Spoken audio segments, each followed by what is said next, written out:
Scalpel. Thank you. Hope I get this right. I haven't slept in days. Oh no! Oh no!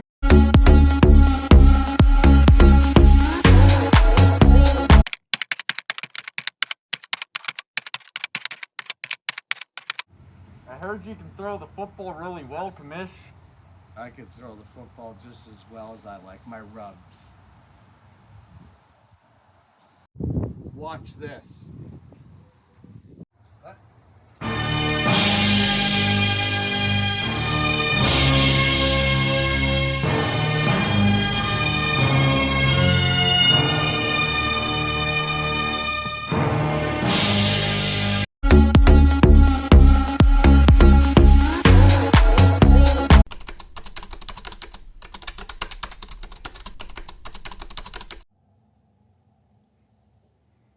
Objection, Your Honor.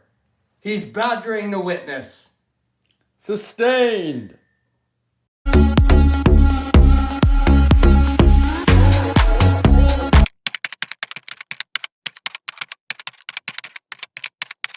right, so just finish off this next line of billion lines of code, and I'll have those guys betting all their money. There's no way they're gonna win at fantasy anymore. All this, betting. Anyways, I'm gonna call my bro. I gotta see what's happening.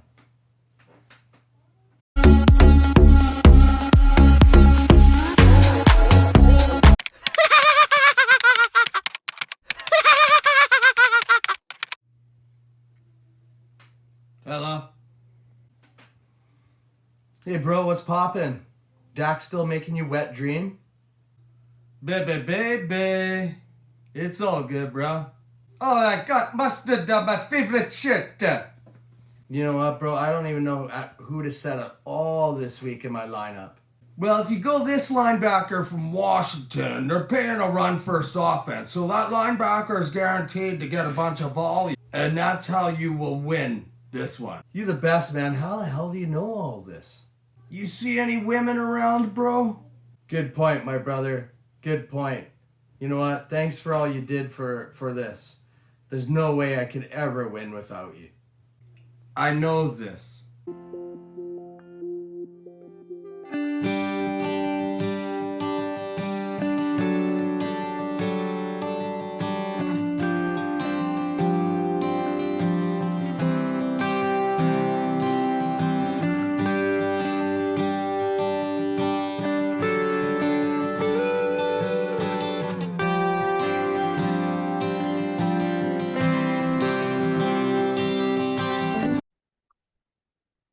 Hey everyone, guess who's back? It's Commish back here with another draft preview, and we got another original owner. This time it's Krista and Storm.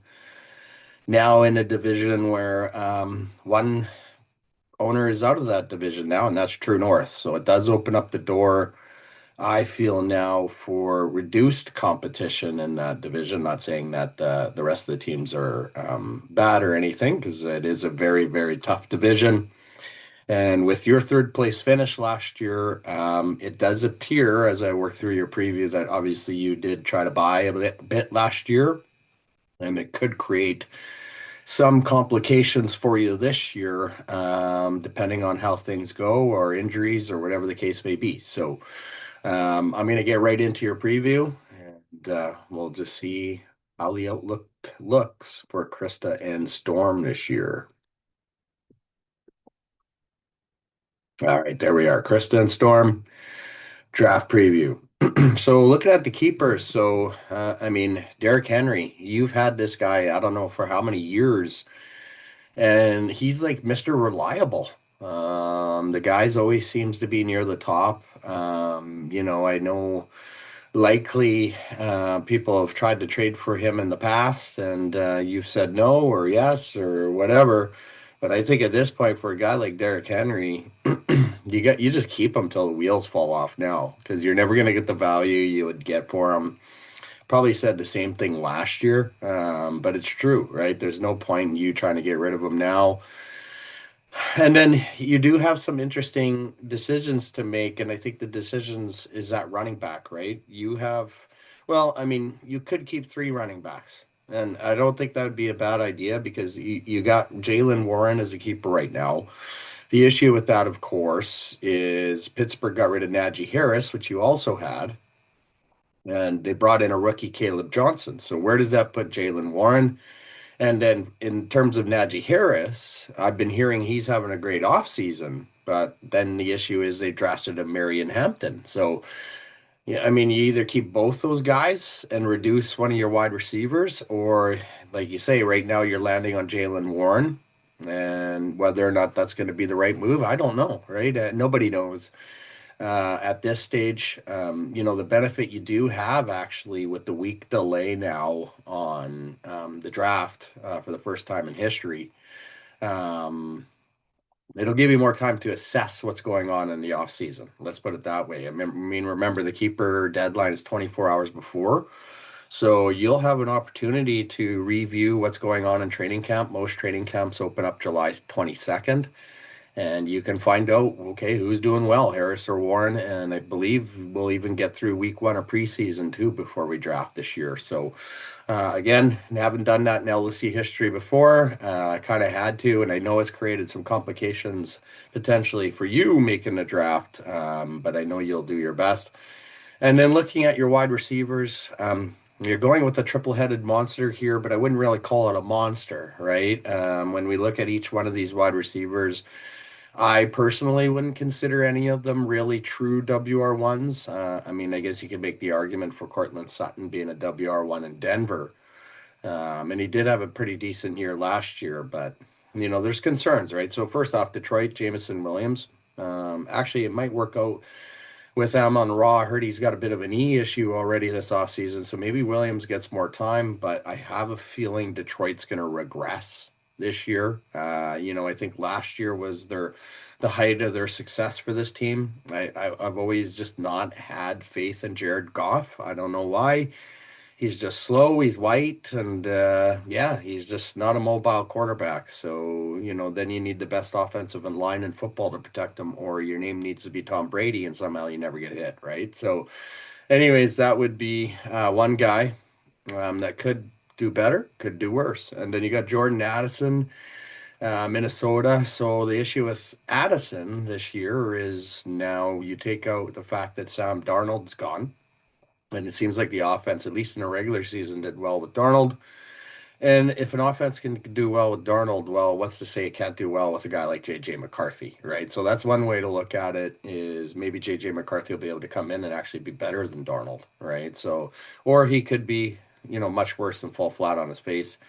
And then, of course, Cortland Sutton seemed to be or had a great connection with Bo Nix last year. So hopefully that connection will continue for you in terms of Cortland Sutton being able to produce. And then Frankie Louvu, longtime linebacker in Carolina, went to Washington, and Washington's definitely an ascending team, I feel. So I don't think that's a bad IDP keeper by any means, and I don't think you need to sell any draft capital to get any better than Louvu. There are some weak IDPs out there, keepers out there. I'll be honest, my team's one of them. So, all right. So looking at your draft pick scenario, so kind of look like you went tactically all in, right? So by that I mean, as an example, if you compare your team to say Susie or the Mother Tucker, who we've already seen, well, the Mother Tucker, the prior owner traded the last 5 picks in the first 10 rounds. You only went with 2 picks in the back half of the first 10 rounds here. And so that means you have no round 8, no round 10. So 8 picks in the first 10 rounds. Not ideal, right? I mean, obviously, there's going to be other teams that have more picks in the first 10 rounds. You only have 8. And for the fact that you finished third, you're picking 18th, which honestly, Krista, I don't think that's a bad thing. And the reason why I don't think that's a bad thing is because you're only waiting 5 picks to pick the next pick, right? And then you have to wait a bit again, right? Which is fine. Actually, after the 23rd pick is 35 picks until your next pick. But, to be able to pick 5th right after, it could give you the potential to do some sort of double dip strategy, whether that means you go double dip on running backs, double dip on wide receivers. So yeah, you definitely have options there. Rounds 11 to 20 is where things get really dicey for you, right? So, one way to look at it is if you count round 11 and 13, you only have 10 picks in the first 15 rounds. That's definitely going to be a challenge, right? Especially when you look at the teams in your division. I'm pretty sure, I can't really truly remember, but I'm pretty sure the six has a fair amount of picks. Green Lightning. Here's a guy that finished second. Has a fair amount of picks. Like our new co actually is a good owner. He has the most top three finishes in history. So really glad to have a solid co now.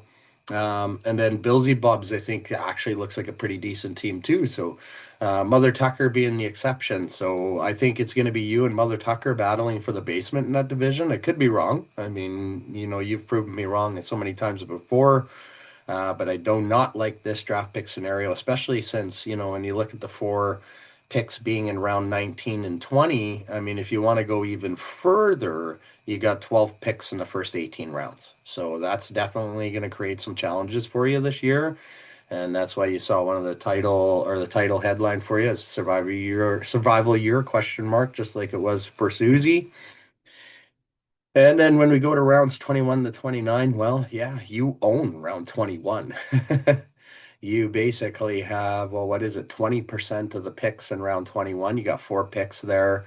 So all your picks are definitely backloaded this year. And it's, round 21, hopefully you're not picking a starting wide receiver or a starting offensive player at that stage. You probably are still going to be picking starting IDPs at that stage potentially. So obviously it's going to create a problem in terms of depth, but again, in terms of IDPs, there's a rookie or injuries or anything that happens as long as you're active on the waiver wire. That's how teams like you in this position, and same with Susie, who we did yesterday, will survive, right? It's all about being active on the waiver wire. Looking at your likely first pick, since you're picking at 18, I'm going to say you're just going to go best available. Looking at the projected pick around pick 18, the players that were coming up according to the sleeper rankings, I listed five, and these five players have been showing up a lot on people picking in the late first round, but you could maybe get Cam Scatabo, and then all of a sudden you have three running backs if you decide to only keep two running backs. Or if you decided to keep three running backs, you could pick one of these wide receivers: Luther Burden, Jaden Higgins, Khalil Shakur. And honestly, I don't think Khalil Shakur is that much of a downgrade from guys like Jameson Williams, Cortland Sutton, and Jordan Addison. So something to consider there because, you have to ask yourself the question, is Najee Harris going to be available at 18? Could be, right? Or Jalen Warren could be. So I think either or you could pick one of those guys again, maybe. But running back's definitely a premium. I've also threw Dalton Kincaid in there because he also is landing around that 18th pick slot. And looking at the storylines for you, very similar to what we had for Susie yesterday. I do think it is a bit of a survival year for you. There are worse teams, right? I think out of the teams we've previewed so far, I still have Mother Tucker being in the worst scenario. Just the simple fact that he has a keeper right now that he's not even getting any points from, right? So, based on that, I think you're obviously good enough to survive, but I would put you into the bottom part of the league, probably. I mean, we have to work through all the previews. And right now we're only, seven previews in, so we haven't even done half of them. But I do know the international division doesn't trade a lot, right? So likely they have most of their picks. And thinking about some of the other teams coming up, I think they actually have more picks. So that's why I'm putting you in a survival year situation. I think there's an opportunity for you to get more draft capital, right? Like, could you trade a guy like Najee Harris or Jalen Warren for at least a round 8 and get and basically get a round 8 pick back? I think so, right? There's got to be teams out there that maybe need to improve with their keeper, but it's getting slim, right? There's not many teams left that I think would give up the draft capital just to get slightly better when they can get that player in the draft. So sometimes you got to be on top of it. I know for myself, I try to get on top of it right at league end. And then for you, I think it's going to go this way for you. I think if you see that you're good enough to remain, it could be one of those situations where you make some deadline trades and rebuild for next year.